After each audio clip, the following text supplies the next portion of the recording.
سيدنا محمد وعلى آل سيدنا محمد وبارك وسلم في أول كلامنا. اللهم صل على سيدنا محمد وعلى آل سيدنا محمد وبارك وسلم في أوسط كلامنا. اللهم صل على سيدنا محمد وعلى آل سيدنا محمد وبارك وسلم في آخر كلامنا. محترم حضرات، اللہ تعالیٰ کی نعمتیں ہمارے اوپر بے حساب ہیں.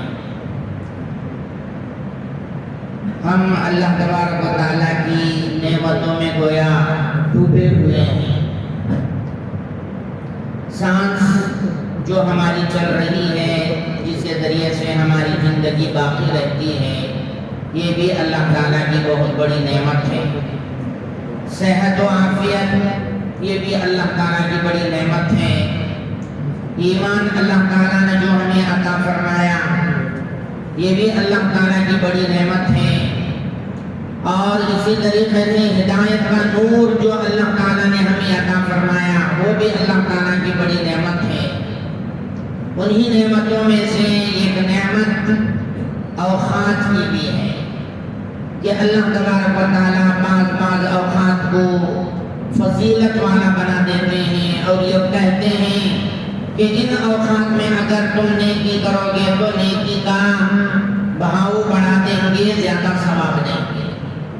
جیسے رمضان المبارک کے ساعتیں ہیں، یہ رمضان المبارک کی ساعتوں میں نفل پڑھیں گے، فرض کے برابر ثواب دیں گے. فرض پڑھیں گے 70 فرضوں کے برابر ثواب دیں گے.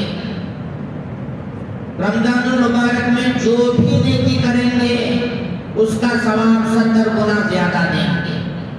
1 روپے خرچ کریں گے، 70 روپے خرچ کرنے کا ثواب ہے. 1 سبحان اللہ پڑھیں گے، 70 سبحان اللہ پڑھنے کا ثواب ہے. تو اوقات کے اندر اللہ تبارک و تعالیٰ فضیلت عطا فرما دیتے ہیں کہ ان اوقات میں اگر کوئی نیک عمل کرے گا اسے زیادہ ثواب ہے. اسی طرح جمعے کے دن کو بھی اللہ نے ایک عجیب فضیلت عطا فرمائی ہے. اس میں بھی جو بھی نیکی کریں گے 25 گنا زیادہ ثواب ملے گا اور دنوں کے مقابلے. تو اللہ تعالیٰ نے اوقات کو دے کر ایک بہت بڑی ہمارے اوپر نعمت فرمائی. انہی نعمتوں میں سے یہ شب قدر بھی ہے. اللہ تعالیٰ فرماتے ہیں شب قدر ہے، یہ قدر والی رات ہے. اس قدر والی رات میں اگر تم عبادت کر دو گے، شب قدر تم کو نصیب ہو جائے، اس میں عبادت نصیب ہو جائے، تلاوت نصیب ہو جائے، دعا و استغفار نصیب ہو جائے، نوافل پڑھنے کا تمہیں موقع نصیب ہو جائے، تو ایسا ہے جیسے دوسرے مہینوں میں 80 پر 3 سال 4 مہینے عبادت کا ثواب تمہارے نام اعمال میں لکھ دیں. اوقات کو جو فضیلت دے دی، اس وقت میں نیکی کریں گے تو تم کو یہ مقام ملے گا، نیکی کا یہ ثواب ملے گا. یہ بھی اللہ تعالیٰ کی بڑی نعمتوں میں سے. اللہ تبارک و تعالیٰ نے یہ شب قدر خاص جناب رسول اللہ صلی اللہ علیہ وسلم کی امت کو عطا فرمایا ہے. اس سے پہلے کسی امت کو ایسی رات نصیب نہیں ہوئی ہے. یہ رات ایسی عظیم رات ہے، اس کی فضیلت کو بتانے کے لیے اللہ تعالیٰ نے مستقل طور پر ایک سورہ نازل فرمایا، اِنَّا أَنزَلْنَاهُ فِي لَيْلَةِ الْقَدْرِ. اور اسی طریقے سے یہ قرآن، یہ رات ایسی عظیم رات ہے اس میں قرآن کریم نازل ہوا ہے. اور اسی طریقے سے اس رات میں کیا کام کرنا چاہیے؟ بزرگان دین فرماتے ہیں ذکر کریں، تلاوت کریں، دعا کریں، نمازیں پڑھیں. اس طریقے سے اس رات کو ہم گزارنا ہے. تو اللہ تبارک و تعالیٰ نے حضور اکرم صلی اللہ علیہ وسلم کے امتی کو، ہر ایک امتی کو یہ موقع دے رہے ہیں، یہ رات کو حاصل کرنے کی کوشش کرو. توبہ کر کے تم اللہ تعالیٰ سے قریب ہونے کا موقع مل رہا ہے اس رات میں، اور نیکیوں کو سمیٹنے کا موقع مل رہا ہے.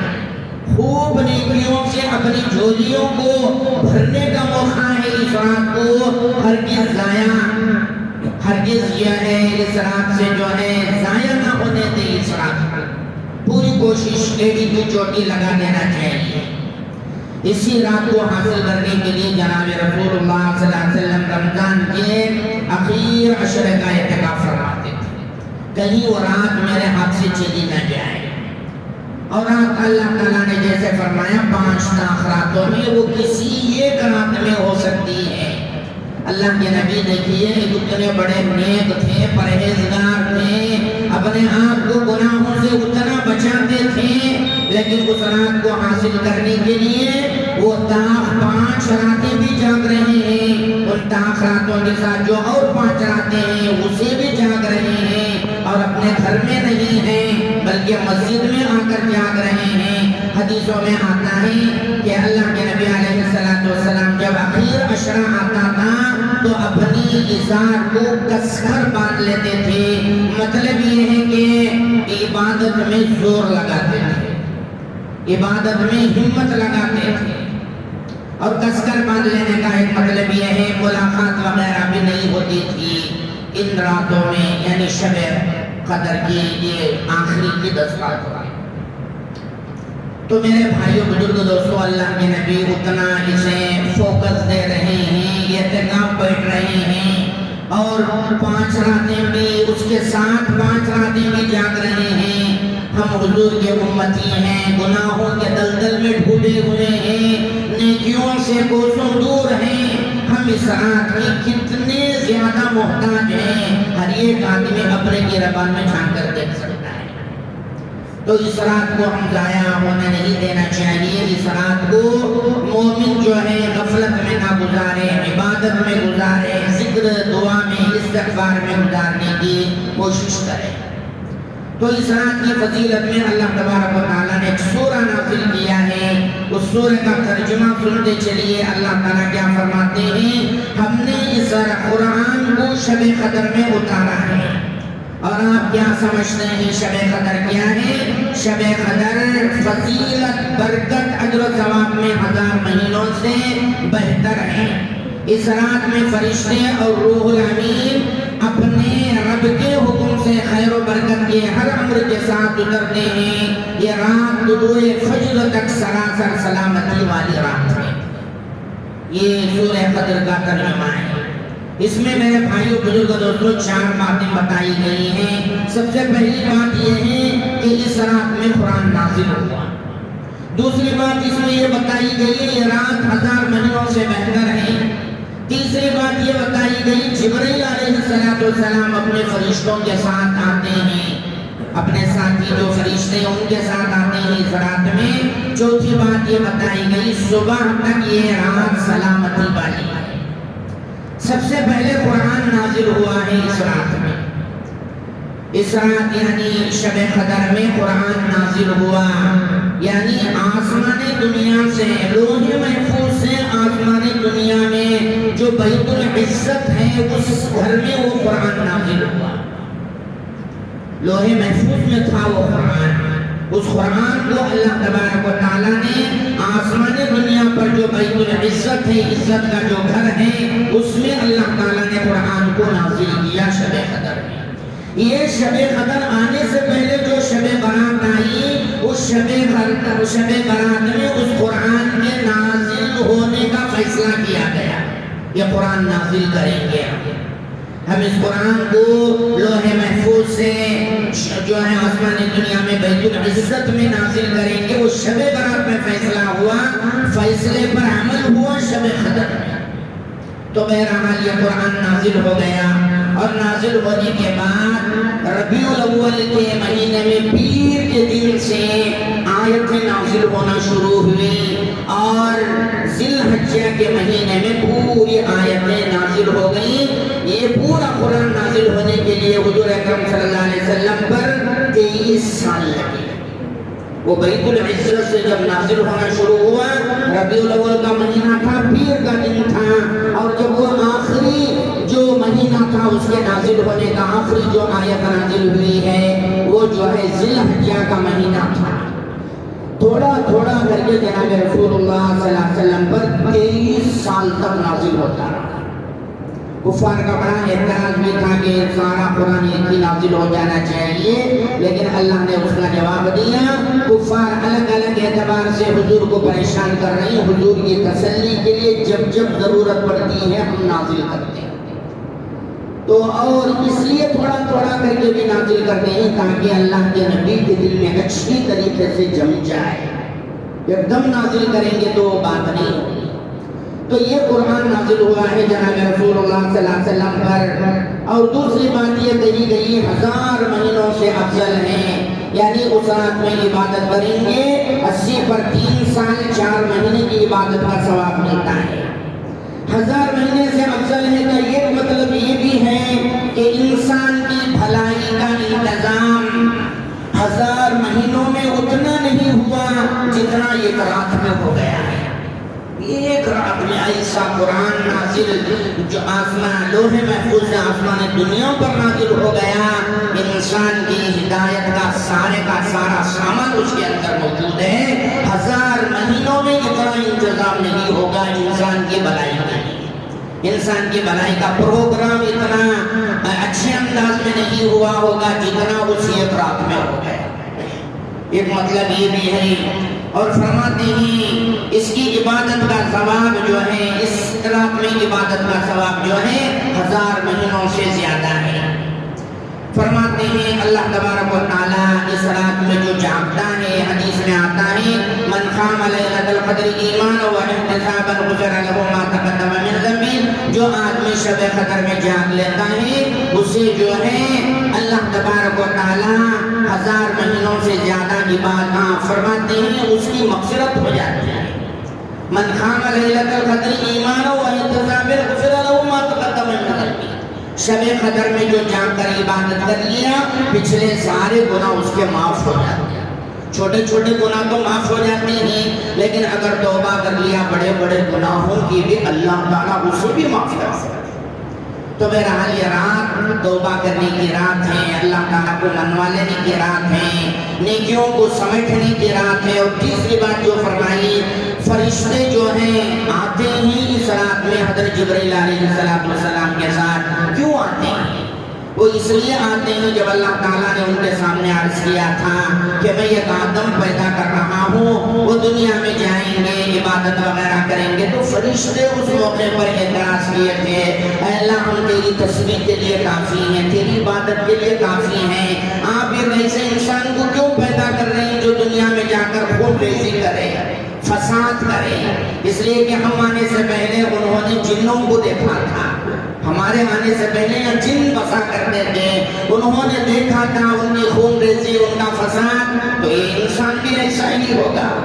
تو انہوں نے اعتراض کیا تھا، تو اللہ تعالیٰ نے اس موقع پر جواب دیا تھا میں جو جانتا ہوں انسان کے بارے میں تم نہیں جانتا۔ تو انہوں نے معافی چاہ لی تھی، اللہ ہمیں معاف فرما، ہم جو ہے اعتراض کر بیٹھے۔ اللہ تعالیٰ جبرائیل علیہ السلام کے ذریعے سے وہ سارے فرشتوں کو جو بھیجتے ہیں جا کر دیکھو جس انسان کے بارے میں تم نے اعتراض کیا تھا کہ اسے مت پیدا کرو، جا کر دیکھو وہ جو رات میں جاگنے کی عبادت ہے وہ فرض بھی نہیں ہے، وہ جاگ کر عبادت کرنا واجب بھی نہیں ہے، وہ جاگ کر عبادت کرنا جو ہے سنت مؤکدہ نہیں، جائیں گے تو گنہگار ہو جائیں گے، ایسا بھی نہیں ہے، جاگیں گے فائدہ ہوگا تمہارا بہت بڑا۔ اتنا کہنے کے باوجود جو ہے میرے امتی میرے بندے کیسی عبادت کر رہے ہیں، ساری رات جاگے ہوئے آرام سے، وہ سو نہیں رہے ہیں، کوئی رو رہا ہے کوئی عبادت کر رہا ہے، جا کر دیکھو میرے جن بندوں کے بارے میں تم نے اعتراض کیا تھا وہ میرے بندے کتنے پیارے ہیں۔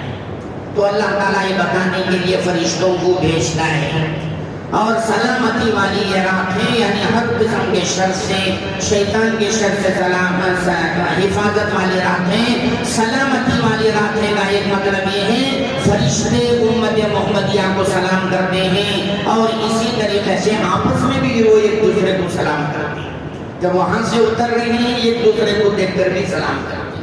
تو یہ سلامتی والی رات ہے، اور اسی طریقے سے حدیث مبارکہ میں آتا ہے اللہ تعالیٰ نے وقتوں میں منتخب فرمایا، وقتوں میں بہترین وقتوں کو، دن رات میں 5 نمازوں کو تلاش کرا، بہترین وقت ہے فجر کا، اس میں نماز پڑھنے کے لیے کہا۔ بہترین وقت ہے مغرب کا، بہترین وقت عشاء کا، وقتوں میں 5 وقتوں کو منتخب کیا، یہ وقت بڑے پیارے ہیں، اس میں جو ہے نمازوں کو فرض کیا۔ اور اسی طریقے سے اللہ تبارک و تعالیٰ نے دنوں میں بہترین دن جمعہ کو منتخب فرمایا، جمعہ کا دن میرے لیے پیارا ہے، اس میں عبادت کرو۔ مہینوں میں اللہ تبارک و تعالیٰ نے رمضان کے مہینے کو جو ہے سلیکٹ کیا، پورے مہینے میں سب سے مجھے پیارا مہینہ رمضان ہے۔ اسی طریقے سے اللہ تعالیٰ نے راتوں میں سب سے بہترین رات مجھے جو ہے میری نظر میں وہ شب قدر ہے، اس میں عبادت کا حکم دیا۔ اور اسی طریقے سے آپ کو میں بتا کر چلو آپ حیران ہو جائیں گے، اللہ نے ارے کیا بات فرما دی، فرماتے ہیں جگہوں میں سب سے پیاری جگہ اللہ تعالیٰ نے مساجد کو قرار دیا۔ مسجدیں جگہوں میں سب سے پیاری جگہ ہیں، اور بازار میرے نزدیک سب سے بری جگہ ہے۔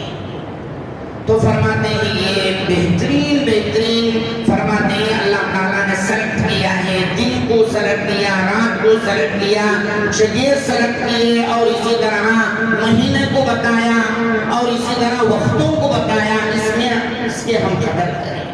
اللہ تبارک و تعالیٰ نے جب اسے منتخب کیا ہے تو ہم اس کی قدر کریں، اور فرماتے ہیں مبارک مہینہ ہے، اللہ کے نبی حدیث میں فرماتے ہیں مبارک مہینہ ہے، اس میں ایک شب قدر آئے گی 1000 مہینوں سے بہتر ہے۔ جو آدمی اس سے محروم ہو گیا بہت بڑا محروم ہو گیا، اور جو بدنصیب ہوتا ہے وہی اس رات سے محروم ہوتا ہے، خوش نصیب ضرور اس رات کو پا لیتا ہے۔